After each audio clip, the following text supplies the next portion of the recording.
aboard safely. So let's rock. 5 minutes later.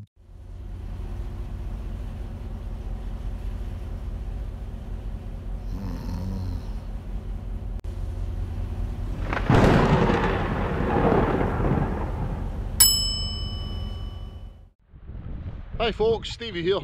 So Billy, John, Alistair, myself, I've come out to the Isle of Man to ride our motorbikes for a couple of days. We got the 2:15 ferry from Heysham that got into Douglas at 6 o'clock in the morning. There's absolutely nothing open, so we've booked ourselves into our accommodation, the Empress Hotel on Douglas Prom. We're going to grab some breakfast before we get on the road.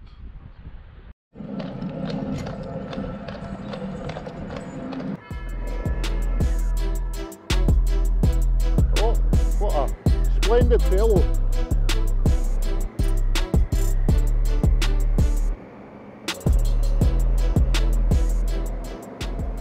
So what a morning. We're passing the grandstand on the TT circuit and we're heading down towards the Calf of Man, which is the southernmost point of the island. Bikers seem to be drawn moth-like towards lighthouses, and we've got a few crackers to see on this run. At the Calf of Man there's no less than 5 lighthouses that have protected shipping from the dangerous chicken rocks that lie beyond the Isle of Man. Over the course of the weekend, we're also aiming to drop by the Monk's Tower on St Patrick's Isle and the Point of Ayre lighthouse at the northernmost point of the Isle of Man. We also want to try to visit the Isle of Man Motor Museum in Jurby on the Great Laxey Wheel. Our route down to see the Calf of Man takes us from Douglas through Castletown and along the coastline of Port St Mary down to the Sound Cafe.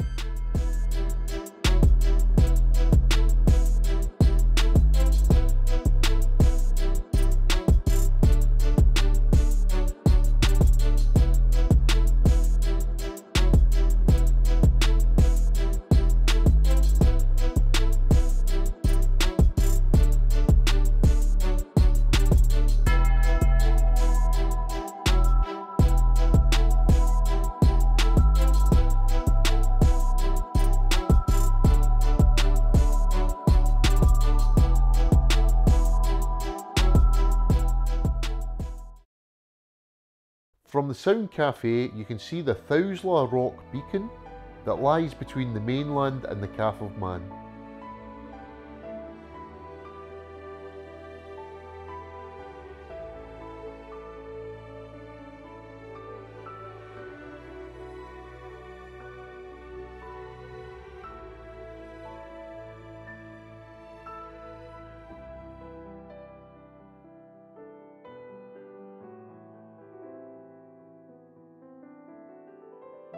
If you venture out south upon the Calf of Man, you'll find 3 redundant lighthouse structures. The highest and the lowest structures are the originals, put into service in 1819, which were later replaced with a tower directly upon the dangerous chicken rocks in 1875. A brand new lighthouse was commissioned between the originals in 1968, but it was short-lived, being decommissioned in 2007. In recent decades, the Calf of Man serves only as a bird sanctuary. Right, it's time to get back to the mainland and back in the bikes.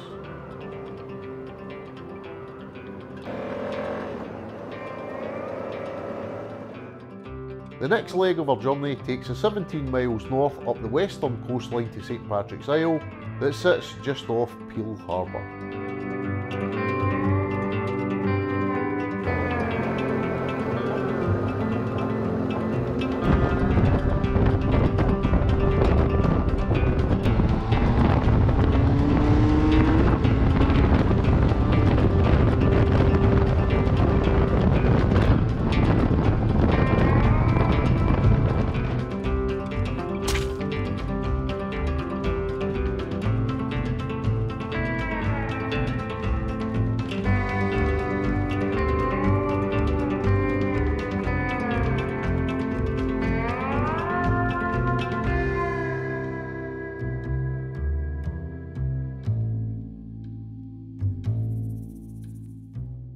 There's been religious or defensive structures on St Patrick's Isle since the 11th century.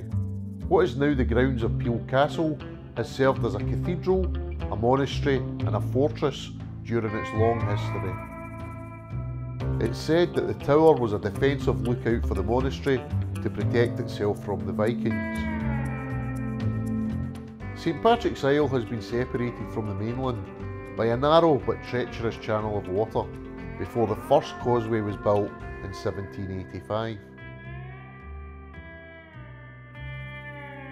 Now we can't come to the Isle of Man and no mention the TT races. John and I picked up the route of the TT circuit at Kirkmichael to head for Ramsey to make sure we get a scratch across the unrestricted mountain section on our way back to our hotel. I am not going to be going batshit crazy though because I'm tired. It's too easy to make a mistake when you're tired.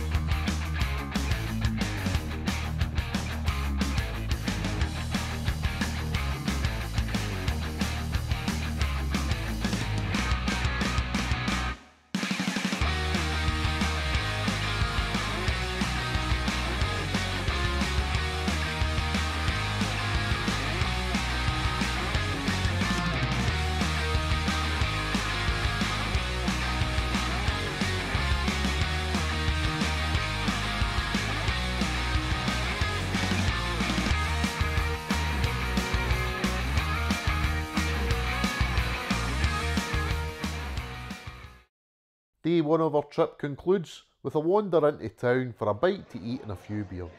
Keep an eye out for part 2 coming soon. Thanks for watching the first part of our Isle of Man adventure.